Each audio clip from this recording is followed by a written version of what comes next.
les murs du Vatican, la lumière est tamisée. Le pape sait tout, il entend les trains qui roulent vers l'est. À 1000 kilomètres, la fumée monte des fours. Mais sous sa fenêtre, Rome se vide, un ghetto disparaît. Il reste muet, l'homme en blanc, le mieux informé du monde. Pendant que la croix du Christ croise la croix gammée, des prêtres en soutane lèvent le bras pour le furet. Et l'église tolère, l'église se tait.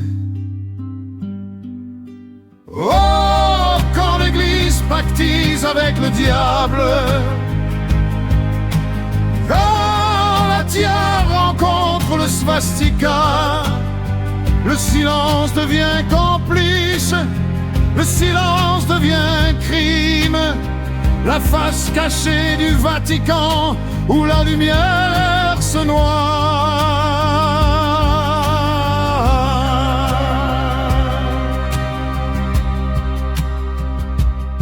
Années 30, les séminaires bruissent d'admiration pour celui qui promet l'ordre et la nation. Un concordat signé, un pacte scellé dans l'ombre, entre le trône de pierre et le diable en uniforme. Puis vient la défaite, les rats quittent le navire, mais les réseaux restent, Rateline, monastère, passeport. Mengele est le médecin, Barbie le boucher de Lyon s'enfuit sous la protection de la croix et du pardon. Oh, quand l'église pactise avec le diable, quand la tiare rencontre le swastika, le silence devient complice, le silence devient crime.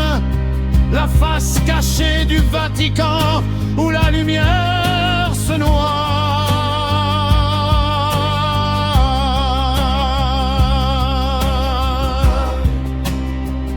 Guides, tu étais là, tu savais tout.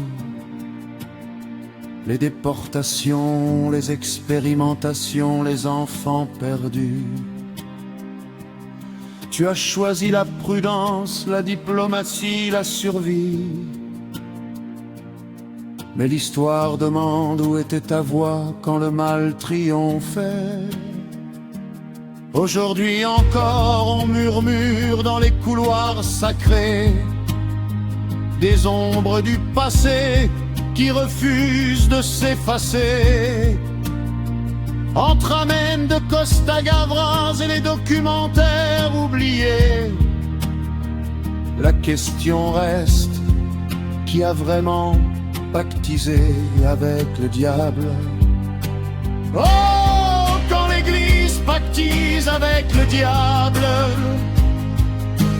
quand la tiare rencontre le swastika,